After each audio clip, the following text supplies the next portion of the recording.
जिज्ञासु मित्रों, बहुत बहुत अभिनंदन है आप सभी का दिव्य सृजन में।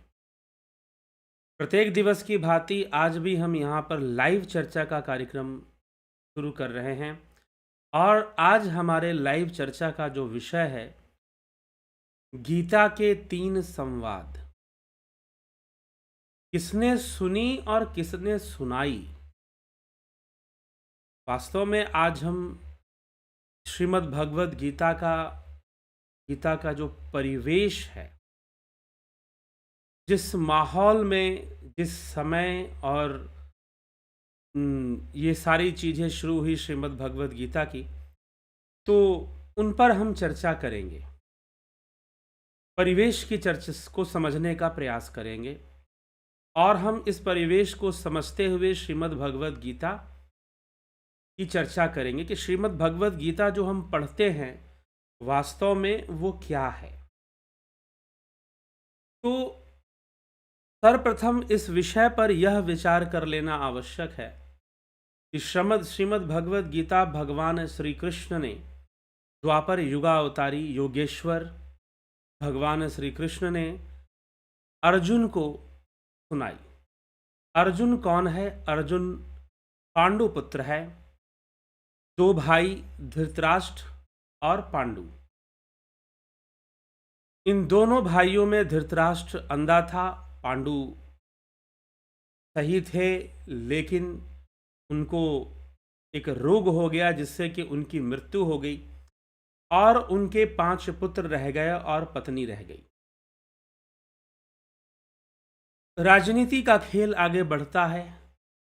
नेत्रहीन धृतराष्ट्र और उसका पुत्र दुर्योधन, कहते हैं धृतराष्ट्र के 100 पुत्र थे, उनमें सबसे बड़ा दुर्योधन था और दूसरा दुशासन था। राजसत्ता निश्चय रूप से, क्योंकि पांडु ही पहले राजा थे, और सभी भाइयों में, चाहे वो पांडु पुत्र हों चाहे वो कौरव पुत्र हों, जो धृतराष्ट्र के पुत्र हैं उनके हों। तो पांडु पुत्र कहना, कौरव पुत्र कहना, कौरव इसलिए कहते हैं क्योंकि कुरु वंश में इन सब का जन्म हुआ। तो कौरव, पांडवों को कौरव नहीं कहते, पांडव भी कौरव हैं, इसमें कोई संशय नहीं है। महाभारत आप जब भी पढ़ें तो इस बात का ध्यान रखें। क्या पांडव कौरव नहीं है क्या? उनका भी तो कुरु वंश में ही जन्म हुआ है, तो वो कौरव कैसे नहीं भाई? वो भी कौरव हैं। लेकिन ये भिन्नता दिखाने के लिए, क्योंकि वो सत्ता पक्ष में है दुर्योधन, तो उसे कौरव कहा जा रहा है। और जो पांडव हैं, जो 5 भाई हैं, एक तरह से बहिष्कृत हैं राज्य से, उनको निकाल दिया गया है। वो लगभग 12 वर्षों का वनवास और 1 वर्ष का अज्ञातवास, 13 वर्षों तक वो राज्य से बाहर हो चुके हैं। 13 वर्ष किसी भी व्यक्ति के जीवन का बहुत बड़ा हिस्सा होता है, ठीक है। तो 13 वर्षों तक जो है वो इस तरह से वन वन में भटक रहे हैं, छुप छुप के रह रहे हैं, और बार बार उन पर आक्रमण करने का प्रयास किया जा रहा है कौरवों द्वारा, अर्थात धृतराष्ट्र पुत्रों के द्वारा किया जा रहा है। तो पांडु पुत्रों का अपना एक माहौल है, उनके साथ अन्याय हुआ है। छल पूर्वक दुर्योधन के मामा शकुनी ने उन्हें द्युत क्रीड़ा में फंसाकर, चौरस के खेल में, एक तरह से जुए का खेल, लगभग जुए जैसा खेल में फंसाकर उन्हें ठगने का प्रयास किया है। उनका सब कुछ छीन लिया है, उनका सब कुछ लूट लिया है। कुछ इस तरह की घटना है। लेकिन जुए से न्याय संभव नहीं है, इसीलिए युद्ध भूमि में युद्ध होगा, तभी जाकर न्याय होगा। लेकिन फिर भी सबका प्रयास यह है, चाहे वह महात्मा विदुर हों जो कि मंत्री हैं हस्तिनापुर के, चाहे वह भीष्म पितामह हों जो सबसे बुजुर्ग हैं हस्तिनापुर में और कौरव परिवार में, और चाहे वो पांडव हों चाहे वो कृष्ण हों, सब चाहते हैं कि युद्ध ना हो। लेकिन युद्ध को रोकना इतना आसान भी नहीं था। क्यों आसान नहीं था? क्योंकि कौरवों से, दुर्योधन से बहुत भारी भारी गलती हो चुकी थी। दुर्योधन ने द्रौपदी का चीरहरण, जो कि उसके बड़े भाई की पत्नी है, तो चीरहरण करने का प्रयास किया। नियम के अनुसार युधिष्ठिर सभी भाइयों में सबसे बड़े हैं और योग्य हैं, अपाहिज भी नहीं है किसी भी कारण से। वो ना अपाहिज हैं, ना उनके अंदर बुद्धि बल की कमी है, ना इच्छा शक्ति की कमी है, ना युद्ध कला में कोई कमी है। फिर भी नीतिवान है, गुणवान है, न्यायप्रिय है। फिर भी दुर्योधन राजा बनना चाहता है और धृतराष्ट्र मोहवश यह जानते हुए भी कि यह अनीति होगा, यह अन्याय होगा, यह उचित नहीं होगा, दुर्योधन को राजा बनाना चाहता है, युधिष्ठिर को राजा नहीं बनने देना चाहता, पुत्र मोह में। तो यह एक माहौल बनता है, पुत्र मोह के कारण सारा खेल बिगड़ता है। इसीलिए कहा है मोह सकल व्याधिन करि मूला, गोस्वामी तुलसीदास जी ने यह बात कही है। तो महाभारत में जितनी भी ये समस्याएं दिखाई दे रही, कहीं ना कहीं इसके जड़ में पिता का पुत्र के प्रति अत्यधिक मोह है, अनावश्यक मोह है। तो इस कारण से धृतराष्ट्र यही चाहता है कि उसका पुत्र राजा बन जाए और उसको सहमति सबकी मिल जाए। जितने मित्र राज्य हैं उनकी सहमति, भीष्म पितामह की सहमति, विदुर महात्मा की सहमति, द्रोणाचार्य जो गुरु हैं, कौरवों के कुल गुरु हैं, एक तरह से उनकी सहमति, सबकी सहमति प्राप्त हो जाए, ऐसी इच्छा धृतराष्ट्र की भी है। दुर्योधन को सहमति मिल जाए, लेकिन दुर्योधन के जो गुण हैं, उसके जो कर्म हैं, वो निकृष्ट हैं। हरि सभा में द्रौपदी का चीरहरण करने का प्रयास, जो कि बड़े भाई की पत्नी मातृ समान हो जाती है, तो इस तरह का प्रयास करना, और भी कई चीज़ें जो कि दुर्योधन के अंदर गलत है, तो वो सब सारी चीज़ें, छल पूर्वक राज्य हड़पने की कोशिश करना। और जब पांडव अपना, ठीक है, पांडव चौरस के खेल में हारने के बाद वो स्वीकार कर लेते हैं कि ठीक है, हम जो है इस प्रकार से वनवास में जाएंगे, और 13 वर्षों का इस प्रकार से समय गुजारने के बाद, वेश बदलकर इधर उधर भटकने रहने के बाद, वह जो है फिर से अपना हक मांगने आते हैं। ठीक है भाई, हम चौरस के खेल में हारे थे, खेल था और उस पर भी हमने अपना वचन निभाया, इतना कठोर वचन निभाया, अब हमें हमारा हक चाहिए, अब हमें हमारा अधिकार मिलना चाहिए, हमारा जो नैसर्गिक अधिकार बनता है, पैतृक अधिकार बनता है, वो हमें मिलना चाहिए। बस यही इसी की कहानी है। लेकिन दुर्योधन नहीं चाहता। दुर्योधन चाहता है कि उन्हें जीने का अधिकार भी ना हो, क्योंकि जब तक ये जीवित रहेंगे तब तक मेरे लिए समस्या रहेगी। तो दुर्योधन कहता है कि हे कृष्ण, मैं सुई की नोक के बराबर भूमि भी पांडवों को नहीं दे सकता। यहां तक कि मृत्यु के बाद जितनी जमीन उनके अंतिम संस्कार में चाहिए, उतना भी दुर्योधन देने के लिए तैयार नहीं है। तो इस स्थिति पर दुर्योधन है, और कृष्ण सब प्रयास करते हैं कि युद्ध को कैसे भी रोका जाए, कि युद्ध को कैसे भी स्थगित किया जाए। लेकिन फिर भी दुर्योधन नहीं चाहता कि युद्ध रुके। वो चाहता है कि पांडव युद्ध करने के लिए ही विवश हों, दूसरा कोई मार्ग बचे ही ना। सब प्रयास करते हैं, दुर्योधन कुछ भी ना सुनने को तैयार, ना मानने को तैयार। तो अंत में द्वारिकाधीश, जो कि स्वयं द्वारिकाधीश हैं, स्वयं द्वारिका के राजा हैं, एक राजा जो है वो दूत बनकर जाते हैं। वो दूत बनकर जाते हैं, नीचे स्थान पर खड़े होकर दुर्योधन को ऊंचे स्थान पर खड़े कर कर दूत बनकर प्रार्थना करते हैं दुर्योधन से। यद्यपि वो राजा थे, उनको कोई आवश्यकता नहीं थी कि प्रार्थना की जाए, लेकिन फिर भी कृष्ण इसीलिए तो मर्यादा पुरुषोत्तम है, इसीलिए श्री कृष्ण मर्यादा पुरुषोत्तम है। तो श्री कृष्ण जाते हैं दुर्योधन के दरबार में और दुर्योधन से विनती करते हैं कि चलो ठीक है, तुम उनको हक नहीं दोगे, आधा भाग जो भी है राज्य का वो तुम नहीं देना चाहते हो, चलो तुम उनको राजा होने का अधिकार भी नहीं देना चाहते, लेकिन साथ में तुम उनका जो आधा भाग बनता था वो भी नहीं देना चाहते, तो कुछ नहीं देना चाहते हो, तो चलो ठीक है, तुम 5 ग्राम दे दो, कम से कम 5 गांव ही दे दो। दुर्योधन उस पर भी विश्वास नहीं करता, नहीं मानता है, और युद्ध के लिए ही ललकारता है, कृष्ण का भी अपमान करता है।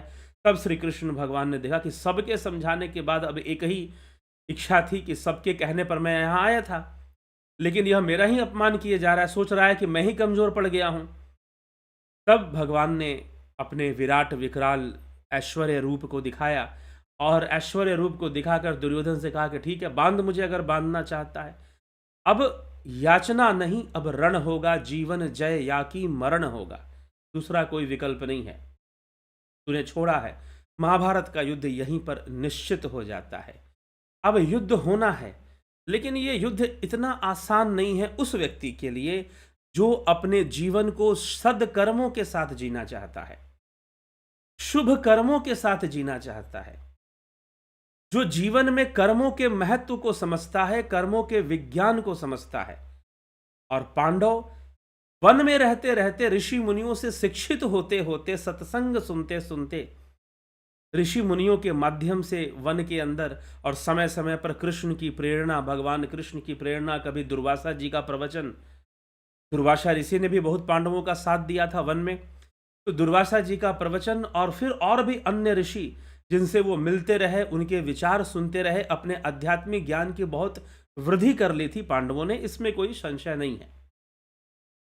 पांडव भली भांति जानते थे कि कर्म का फल हमें भोगना पड़ता है। हम जितना अधिक हो सके कर्म में, बुरे कर्मों से या हिंसक कर्मों से हम बचने का प्रयास करें। और यही शिक्षा जो थी पांडवों को, पांडुपुत्रों को, जो 5 भाई थे, ये मिली थी, और इसी शिक्षा के आधार पर वो अपना कर्म भी करते थे। लेकिन अब न्याय के लिए, हक के लिए युद्ध तो करना पड़ेगा। कृष्ण ने तैयार भी कर लिया, लेकिन फिर भी पांडवों के मन में विकल्प ढूंढ रहा है कि युद्ध ना करना पड़े तो बेहतर। वो बचना चाहते हैं युद्ध से, लेकिन युद्ध के लिए अन्याय को स्वीकार करें यह भी उचित नहीं है। युद्ध के लिए, युद्ध को रोकने के लिए आप अत्याचार और अन्याय को स्वीकार करो, और एक जंगली प्रवृत्ति के व्यक्ति को, जिसके अंदर कोई मर्यादा नहीं है, जो एक स्त्री को, जो कि कुल वधू है उनकी, उसको निर्वस्त्र करने का प्रयास कर रहा है। अरे कोई अन्य स्त्री भी हो, कोई गणिका भी हो, उसके साथ भी ये कर्म नहीं हो सकता, अन्यायपूर्ण होगा, पापपूर्ण होगा। लेकिन एक स्त्री जो कुल वधू है, उसके साथ भी ऐसा करने का प्रयास भरी सभा में उसने किया। मतलब कि अपनी घृण, मतलब जो नीचता है, नीचता की हद पार कर कर दुर्योधन अपना कार्य कर रहा है।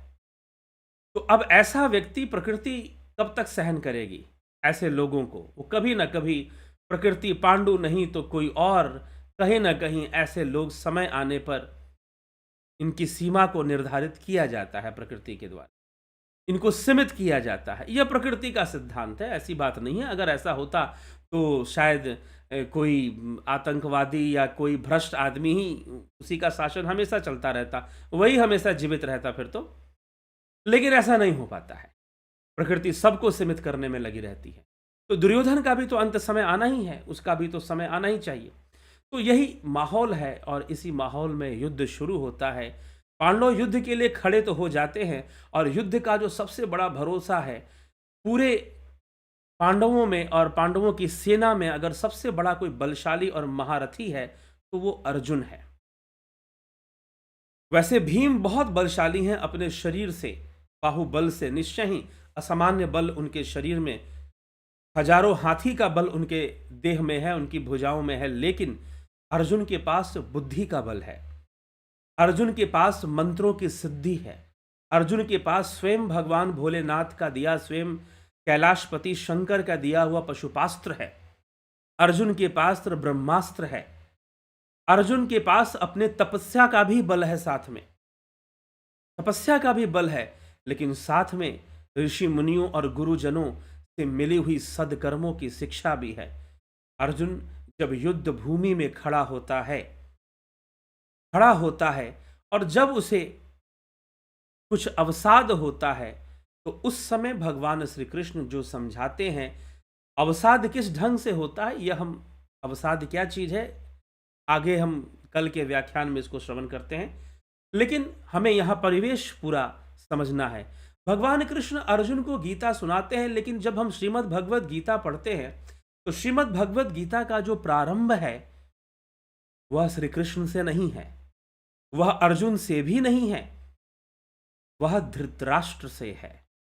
जो सबसे पहला श्लोक है श्रीमद् भगवद गीता का, धर्म क्षेत्रे कुरुक्षेत्रे समवेता युत्स्व मामका पांडवश्चैव किम कुर्वत संजय, कि धर्म भूमि कुरुक्षेत्र में मेरे और पांडु पुत्रों ने क्या किया, हे संजय मुझे बताओ। अब संजय को एक शक्ति प्राप्त है, भगवान की कृपा से उसे दिव्य शक्ति, दूरदृष्टि की शक्ति प्राप्त है। वह दूर की चीजों को बहुत भली भांति देख सकता है। तो अर्जुन को ऐसा सामर्थ्य प्राप्त है, ऐसी शक्ति अर्जुन को प्राप्त है। तो अर्जुन जब ऐसी शक्ति प्राप्त है और वो क्षमा करे संजय को, बोलते बोलते थोड़ा सा, तो संजय जो धृतराष्ट्र के साथ है और धृतराष्ट्र संजय से ही पूछता है, धर्म क्षेत्रे कुरुक्षेत्रे समवेता युत्सव मामका पांडव शैव किम कुर्वत संजय। कि हे संजय, तुम बताओ कि पांडु पुत्रों ने और मेरे पुत्रों ने क्या क्या किया युद्ध भूमि में। संजय को ऐसी दृष्टि प्राप्त है कि वह दूर की चीजें देख सकता है। तो संजय देख रहा है, युद्ध भूमि का सारा खेल देख रहा है, युद्ध भूमि में जो भी घटित हो रहा है सब देख रहा है और धृतराष्ट्र को सुना रहा है, धृतराष्ट्र को बता रहा है। तो श्रीमद् भगवद गीता का जो प्रारंभ है वो श्री कृष्ण अर्जुन संवाद से नहीं होता। श्रीमद् भगवद गीता का प्रारंभ संजय और धृतराष्ट्र के संवाद से होता है। ठीक, तो अब यहां पर दो संवाद हैं। कौन कौन से दो संवाद हैं? एक साथ चल रहे हैं दो संवाद, श्री कृष्ण अर्जुन संवाद और संजय धृतराष्ट्र संवाद, दोनों की दो संवाद चल रहे हैं।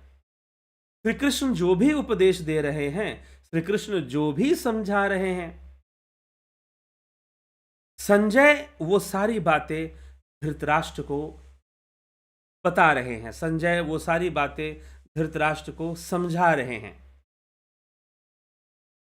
ठीक है, तो धृतराष्ट्र को वो सारा विचार मिल रहा है, संजय के माध्यम से मिल रहा है। लेकिन यहां पर विशेषता यह है, समझने वाली बात यह है कि मोह अर्जुन का भंग होता है। गीता की सारी बातें सुनकर भी अर्जुन का ही मोह भंग होता है, धृतराष्ट्र का मोह भंग नहीं होता, उल्टा धृतराष्ट्र का मोह बढ़ जाता है। ठीक है, तो ये इसके पीछे भी कुछ कारण है। लेकिन उससे पहले इस कारण को हम समझें, हम ये समझते हैं कि एक और संवाद, हमने 3 संवाद की बात की है यहां पर, कि गीता के 3 संवाद। प्रथम है कृष्ण अर्जुन संवाद, संजय धृतराष्ट्र का संवाद चल रहा है, सुन रहे हैं वार्तालाप, उनका भी आपस में हो रहा है। एक और चल रहा है वार्तालाप कि जो महाभारत ग्रंथ के रचयिता महर्षि वेद व्यास हैं, वेद व्यास जी जब महाभारत लिख रहे हैं तो उस समय महाभारत की घटना को जब सामने जब वो सब देखकर लिख रहे हैं, तो उस समय वेद व्यास ये सोचते हैं कि मेरे इस ग्रंथ को कोई लिखने के लिए कोई विवेकी आदमी चाहिए, तो क्यों ना विवेक के देवता से आग्रह की जाए। गणेश जी से आग्रह करते हैं और गणेश जी अपना दांत तोड़कर महाभारत लिखते हैं। इसलिए कहलाते हैं एक दंत दयावंत चार भुजाधारी। तो गणेश जी को लिखना, क्योंकि वो जो लिखेंगे सोच समझ कर लिखेंगे। गणेश जी ने कहा कि ठीक है, मैं लिखूंगा तो जरूर, लेकिन मेरी एक शर्त है। वेद व्यास जी ने पूछा कि क्या शर्त है? पता नहीं क्या शर्त रख देंगे। गणेश जी ने कहा, भगवान गणेश ने कहा कि देखो वेद व्यास जी, अगर आप मुझे बोलोगे और मैं लिखूंगा श्लोकों को, आपका काम बोलना है, मेरा काम लिखना है। मैं आपका सहयोग करने के आया हूं ताकि आप स्वतंत्र होकर सोच सको और लिखने की प्रक्रिया से मुक्त हो सको, लिखने की प्रक्रिया से मुक्त हो सको। तो लिखने की प्रक्रिया से आप मुक्त हो सको, इसलिए मैं जो हूं यह आपकी सहायता करने के लिए मैं हूं यहां पर। तब वेद व्यास छोड़ते कि भाई ठीक है, मैं बोलूंगा, आप लिखेंगे, आपकी शर्त क्या है? गणेश जी कहते कि आप बिना रुके बोलोगे, ये नहीं कि आप बोलोगे और लंबा टाइम रुकोगे, सोचोगे और फिर मैं लिखूंगा, नहीं, इतना टाइम मेरे पास नहीं। तो वेद व्यास जी ने कहा कि ये तो फंस गए, ये तो हम फंस गए भाई, मैं बिना रुके कैसे बोलूंगा? एक श्लोक सोचूंगा तभी तो दूसरा, थोड़ा समय तो लगेगा ना श्लोकों के निर्माण में। तो अब गणेश जी से उन्होंने कहा कि इनको फंसाया कैसे जाए, ताकि ठीक है मैं बिना रुके बोलूंगा, मुझे ये शर्त मंजूर है, लेकिन आपको भी मेरी एक शर्त मंजूर करनी पड़े। तो गणेश जी ने कहा कि बताइए कौन सा शर्त? तो वेद व्यास जी ने कहा कि आप जो भी मैं बोलूंगा आप उसे बिना समझे नहीं लिखोगे, आप पहले पूरी बात समझोगे तो आप लिखोगे।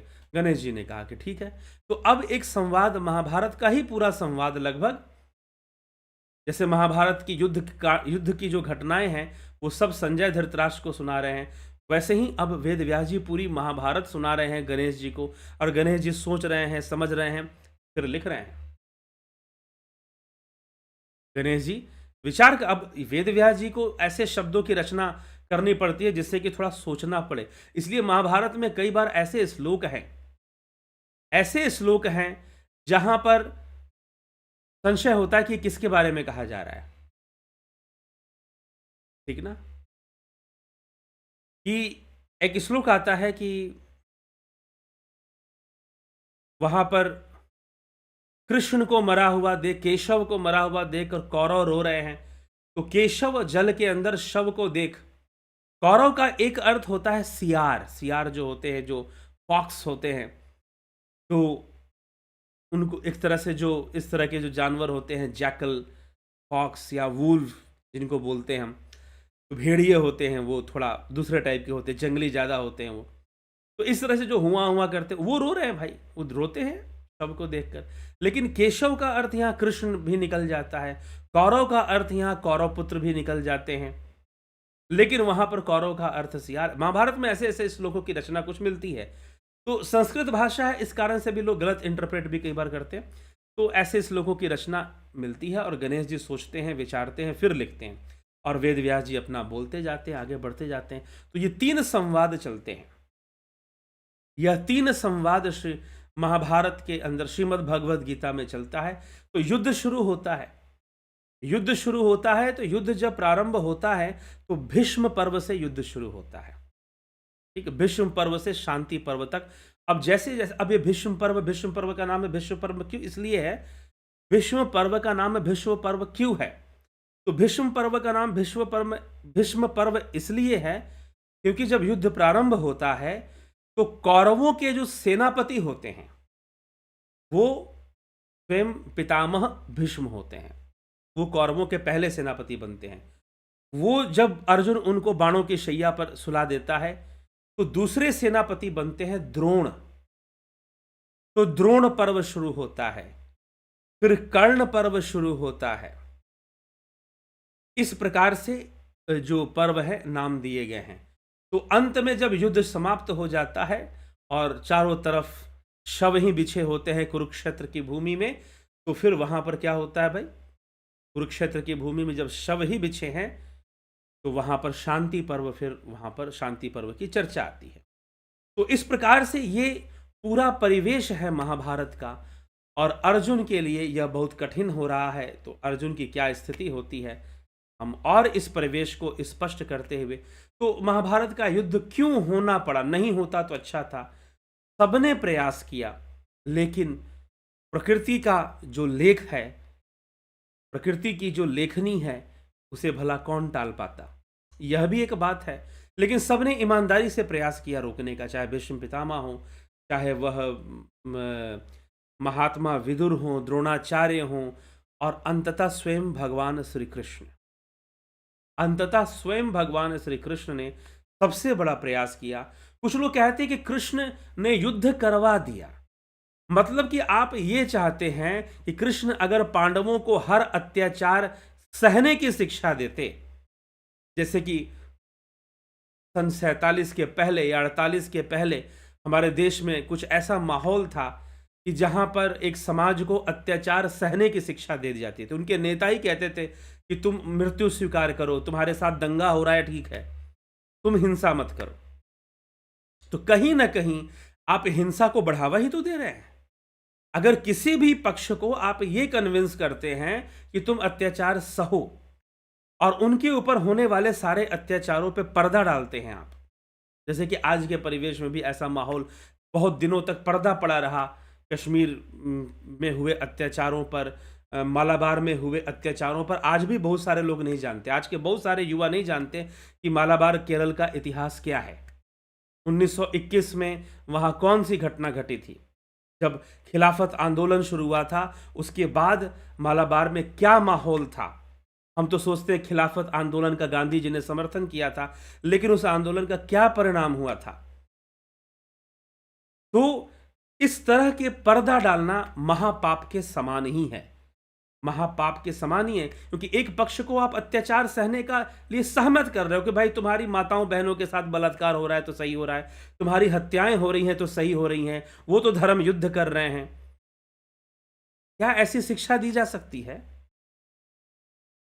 किसी को अत्याचार सहते रहने की शिक्षा? इतना भयंकर षड्यंत्र धर्म के नाम पर, अहिंसा के नाम पर। ठीक है, तो ये जो षड्यंत्र, कृष्ण ऐसे अहिंसावादी नहीं थे। कृष्ण एक मर्यादित और सटीक अहिंसावादी थे, परफेक्ट अहिंसावादी जिसको हम कह सकते हैं। हाँ, जो उस समय सन 48 के पहले, 1948 के पहले जो अहिंसावाद चल रहा था, उसे हम परफेक्ट नहीं कहते, क्योंकि भरपूर हिंसा हुई है। इतिहास की किताबें उठाओ, किस तरह से निर्ममता से अंग्रेजों ने पहले आदिवासियों पे अत्याचार किया है। एक युद्ध में, मात्र एक ही युद्ध में कहते कि 25,000 आदिवासियों की हत्या उस जमाने में, जिस समय जनसंख्या, जो पॉपुलेशन डेंसिटी बहुत कम हुआ करती थी, 25,000 आदिवासियों की हत्या एक ही युद्ध में अंग्रेजों ने कर दी। उस 25,000 में कई गांव बिल्कुल वीरान हो गए, समाप्त हो गए आदिवासियों के। झारखंड में, अब झारखंड राज्य बन गया है, तब नहीं था। तो जो है, इस तरह से इतना अत्याचार, इतना खून खराबा, और उसके बाद दंगों का माहौल और बहुत सारा माहौल, इस तरह की बातों और उस पर पर्दा डालने की कोशिश करना, कोई भी मजबूरी हो उस पर पर्दा तो कम से कम नहीं डाल सकते हैं। तो यह सब सारी चीजें हैं। तो कृष्ण वैसे अहिंसावादी नहीं है। हाँ, कृष्ण अहिंसावादी हैं तभी जब उन्होंने देखा, जब माल्यवन का आक्रमण हुआ, जब कृष्ण ने कंस का वध कर दिया, तो मथुरा के ऊपर चारों तरफ से आक्रमण हुआ। जरासंध का भी आक्रमण हो रहा है, माल्यवन का भी आक्रमण हो रहा है, कंस का वध हुआ है, तो कंस के सारे मित्र आक्रमण करते हैं कृष्ण के ऊपर। तो भगवान कृष्ण यह देखते हैं कि अगर मथुरा पे आक्रमण हो रहा है, वास्तव में मथुरा पे नहीं हो रहा है, आक्रमण मेरे ऊपर हो रहा है, और मेरे कारण जो है ये सारी जनता भी डिस्टर्ब हो जाएगी, मथुरा अस्त व्यस्त और तहस नहस हो जाएगी, और यदि मैं मथुरा छोड़ के चला जाऊं तो यह समस्या यहीं पर टल जाएगी और मथुरा नगरी की रक्षा हो जाएगी। और यही विचार कर कर भगवान अपने आप को रण छोड़ कहलवाना मंजूर करते हैं।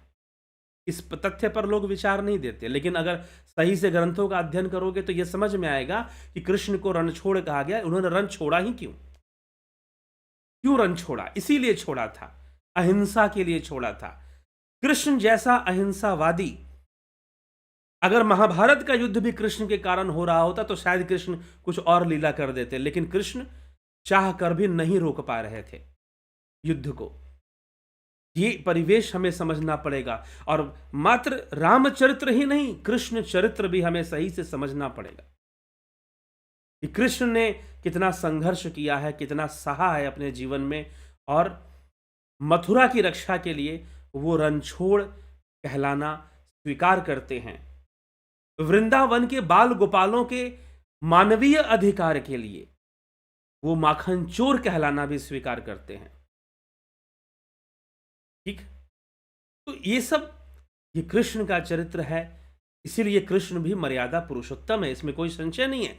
कभी ध्यान से कृष्ण चरित्र को पढ़ो, कभी ध्यान से देखो कि कहां पर भगवान ने, ऐसे ही कथाओं के हिसाब में से नहीं, गाने बजाने के लिए आपने भागवत सुन लिया। आजकल तो लोग भागवत डांस करने जाते हैं, भागवत में जाते हैं कि वहां नाच लेंगे थोड़ा सा, ऐसे नाचने को नहीं मिलता तो वहां नाचेंगे, ऐसे नाचेंगे तो पता नहीं लोग क्या बोलेंगे, तो वहां डांस कर लेंगे थोड़ा सा। लेकिन कृष्ण के चरित्र को समझना, उनके त्याग को समझना और उनके कर्मों को समझना, निर्णय लेने की क्षमता को समझना, ये बहुत ही विशेष है। इसलिए भगवान रणछोड़ कह रहा है सिर्फ अहिंसा की स्थापना के लिए, सिर्फ अहिंसा के लिए भगवान रणछोड़ कहलाए। ये वहां पर ऐसी बात नहीं, वहां वर्णित है ये प्रसंग कि कृष्ण क्यों रण से भागते हैं। इसलिए नहीं भागते कि वो डर गए थे चारों तरफ से आक्रमण हो रहा है, तो नहीं, सारा समस्या का जड़ उन्होंने अपने आप को पाया कि मैं अगर मथुरा में हूं तो ये चारों तरफ से जो आक्रमण हो रहा है ये रुक जाएगा। अगर मैं मथुरा छोड़ दूं तो मथुरा छोड़ देते हैं और मथुरा से बहुत दूर चले जाते हैं। और उसी समय सारे आक्रमण वहीं पे रुक जाते हैं। जरासंध का आक्रमण रुक जाता है और माल्यवन और क्या-क्या काल और क्या-क्या राजाएँ हैं, हो सकता है कि मैं थोड़ा गलत बोल जाऊँ, महाभारत में या भागवत महापुराण में भी आपको ये कथा मिल जाएगी। ठीक है? तो इस तरह से युद्ध को रोक दिया, हिंसा होने से रोक दिया और जनता की रक्षा कर ली भगवान कृष्ण ने, और वो वहाँ से चले गए। जहाँ पर छोटा बनना हो, छोटा बनने में वो कहीं पर भी पीछे नहीं हटते हैं। अपने भाई के सामने भी, बड़े भाई के सामने भी हमेशा छोटा बन के रहते हैं। तो ये उनका गुण है, सर्व सामर्थ्य होने के बाद भी अपनी जो स्थिति है, अपनी स्थिति के अनुकूल एक कर्म कर कर वो दिखाते हैं। और भगवान कृष्ण दूत बनने में भी लजाते नहीं हैं, शर्माते नहीं हैं, हिचकते नहीं हैं। दूत बनकर दुर्योधन के पास चले जाते हैं कि भैया सुलह कर लो, आधा राज्य नहीं दोगे, 5 गांव देकर सुलह कर लो। लेकिन वो तो दूर की बात, उल्टा वो भगवान को ही देख कर के भाई द्वारकाधीश को इस स्थिति में आना पड़ता है, इसका मतलब कि ये लोग बहुत कमजोर पड़ चुके हैं। दुर्योधन अहंकारी आदमी, वो अपने हिसाब से सोचता है कि बहुत कमजोर, ये नहीं सोचता कि भाई कोई कोई इतना बड़ा राजा, स्वयं द्वारकाधीश मुझे दूत बनकर समझाने आए तो मुझे सोचना चाहिए था। नहीं, वो तो ये सोचता है कि शायद ये लोग बहुत कमजोर पड़ गए हैं और द्वारकाधीश में भी अब कोई दम नहीं है। तब भगवान विकराल रूप धारण कर कर उसको अपना दिखाते हैं कि अब तो याचना नहीं रण होगा।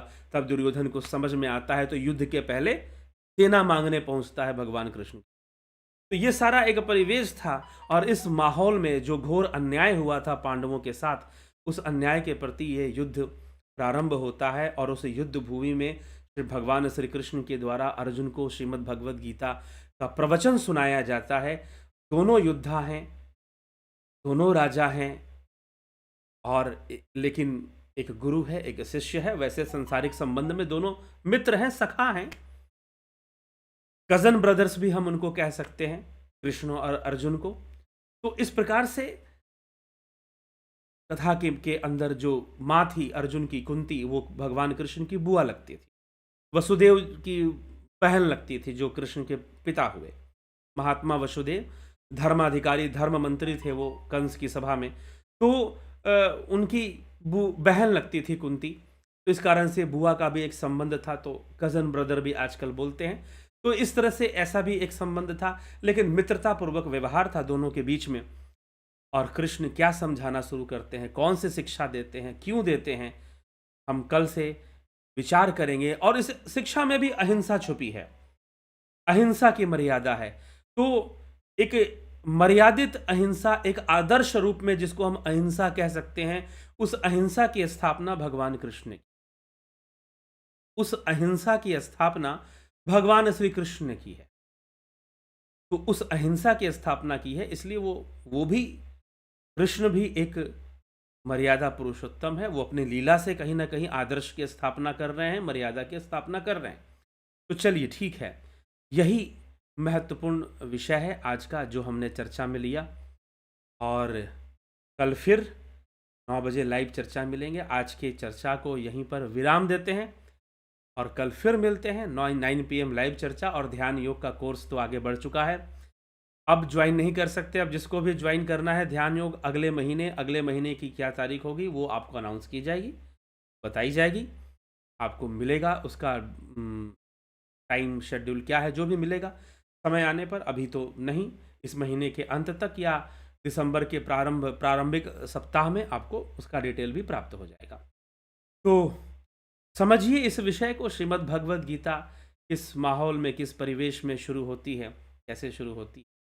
कल से फिर हम श्रीमद् भगवद गीता के प्रथम अध्याय से आगे बढ़ेंगे। आज भी हमने थोड़ा सा प्रथम अध्याय पे ही चर्चा की है, तो कल और प्रथम अध्याय अर्जुन विषाद योग नामक प्रथम अध्याय पे चर्चा आगे बढ़ेगी और उसी को हम चर्चा में।